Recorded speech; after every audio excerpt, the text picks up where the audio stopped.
Okay, we're now down to the printed circuit harness connector, and we've been tracing wires back, and now it's time to get into what these wires are for, what they go to.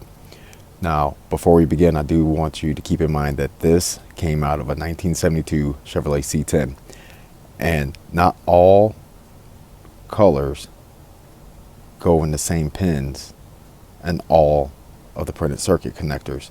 So the wires might perform the same functions, but they might be in different locations, varying in the year.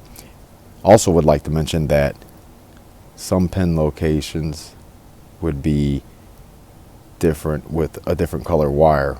So for instance, you have a 68 C-10. It had the oil pressure dummy light, so there would have been a dark blue switch somewhere in these pin locations for the dummy light. Being it that this is out of a 72, it did not have the oil pressure dummy light. It had a mechanical oil pressure gauge, and it had the copper tube that came out of the back of the gauge and ran through the firewall and went into the back of the block where the oil pressure sender unit goes. So just keep that in mind when you're looking at this. But the green, light blue, dark blue, the two grays and the black are the same, and the tan are the same from year to year. So let's get into this. The last wire that we left off on that we were talking about came from this burnt up ignition switch harness, and we were talking about this tan wire right here. So when you trace this back, it comes all the way back to here. If you remember, this tan wire is the one right here that I got my finger on. We took it out of the wire harness connection because it was for the proportioning valve to let you know when you had low brake pressure or if you were losing fluid out of your master cylinder. Now this other tan wire here that's in pin number 2 is coming out of the ignition and is joined with the brake pressure proportioning valve warning light. This tan wire would be for your emergency brake dummy light to let you know that your e-brake was on. Why we're going to keep this secondary wire here running off of the ignition switch is because I'm going to be running a voltmeter, and all a voltmeter needs, volt gauge, all it needs is a 12-volt source and a ground. So whack that there, and you hook that into the 12-volt positive side, and then you ground the gauge, and this will give you your voltage reading. So we're going to keep this and use it for the voltmeter. It's no longer needed for emergency brake dummy light switch. Now, beside that, we have a pink wire. This is ignition power. So when you cut this, you're going to want to keep it because on the back of the gauges you'll have an S and an I and a G, and the S being sender, I is ignition power, and G of course would be for ground. So once again, I prefer to use autometer gauges, and there's an S and I, and so this pink would be for the I, for ignition power. All right, so you're going to want to save that, and you can use it to tag into all of your gauges. This next wire here, this other tan one on pin number 4, this is for your fuel sending unit. This is what gives you the needle movement on your fuel gauge. These two wires here, two gray wires. All right, one, if you remember, it's been a while back in the video, but it went to this guy here. Remember, this went into the back of the heater control fan. So high, medium, and low. It would illuminate that in the dark so that you could see what position you were in. Okay, so this other gray wire that's attached to that is also for your gauge cluster lights. Remember on the back of the printed circuit, all those little light bulbs that were in there when I was demonstrating what the printed circuit was? Well, this is what powers those light bulbs. This one you can keep because you can use it to power the lights in your gauges. Gauges come with a little light similar to the ones that was in the back of the printed circuit, and they have the black and the white wire. You'd want to attach this and tag in to the white wire on the back of the gauge, and you could also tag in the rest of your gauge lights with this. That's this side of the printed circuit connector. We're going to flip it over on its side here, and then you got the black with the white stripe and then the dark black. Those two are the ammeter gauge wires, which we've discussed this a few times. We're not running ammeter, so those you do not need. Come to this side, you have this light green. This is for your high beam indicator. So that little blue light that comes on the dash, this lets you know that you're running with your high beams on. The light blue, that is for the left side turn signal indicator. So the little green arrow that would flash when you turn the signal light on to the left, this light blue wire is going to illuminate that, make it flash, so you know that you got your blinker on. The next wire, the dark blue, that's for the right side turn signal indicator.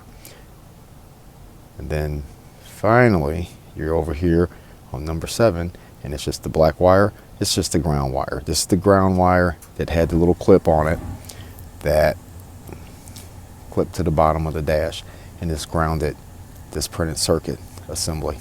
So that's all. That's everything on the printed circuit, and those are all the wires you need. The next thing that I want to cover is the brakes, the brake lights and tail lights. Tail lights, backup lights, rear signal lights, stop light. It's all right here. We touched on this earlier when we were going through the harnesses in the beginning of this video. Now I'm going to tell you what wires do what and where they go.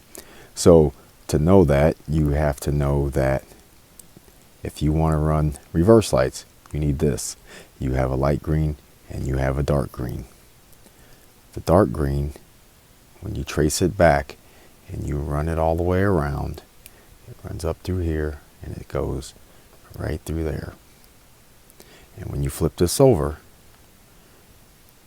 it'll tell you BU LPS, backup lamps. So if you want to run backup lights, the white lights, you're going to need this. Okay, so when you follow the light green wire around, it wraps all the way around and it would come out to here, your tail light connection harness. So what we have is, if you're sitting in the pickup truck facing forward on the driver's side, on your left side you're going to have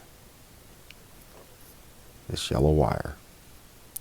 And when you trace this yellow wire back, it comes up here to this, to the U shape, to the steering column connecting. And why that is because the yellow is for the signal light on the left side of the vehicle, on the driver's side of the vehicle. Next to that you have dark green. Dark green would make the signals work on the right side, passenger side of the vehicle. And that's all corresponded through here. You have brown, and that is the actual tail lights. So when you pull the light switch and the headlights come on, the tail lights come on. Also, with the brown wire, when it's ran all the way to the rear of the vehicle, you can tag on another wire to run your license plate light. So when you pull the headlight switch and the headlights come on and the tail lights come on, your license plate light will come on as well. Brake lights. These two wires, the orange and the white, control your brake lights.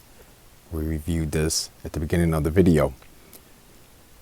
The master cylinder that I'm going to be running, it's a Wildwood master cylinder, and it's an aftermarket Wildwood brake pedal. So there's no provision for the plunger to meet the brake pedal. So what you have to do is, on the master cylinder itself, there's 2 wires coming off, and they're for your brake light. So I'm going to have to cut these here and splice them into the wires that were provided with my master cylinder that I had bought. But following these wires along, you see that there's orange here, and these were for your dome light. But then you trace them back, and you can see they all lead right here. And when you flip that over, you can see it says tail, stop, park, dome. So all this stuff is correspondent through here, and like I said, it's antiquated and it's easy. And then you trace the orange wires further up, and then you end up here at the light switch. Then if you were to trace the white wires up from your brake light switch, you'd see that they're going all the way up, and they're coming back up here to steering column mount harness. Then you also have the white wire that's on the back side of the headlight switch, and that comes back into here.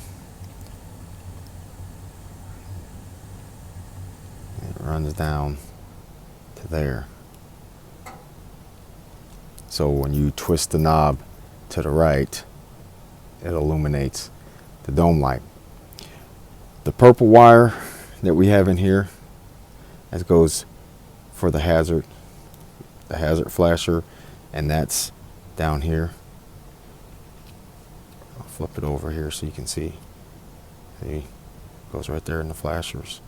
Then flipping it back over and going up to the top, you have this brown wire, which is connected to this hazard flasher. That you trace it all the way back around, and you end up here, that brown wire.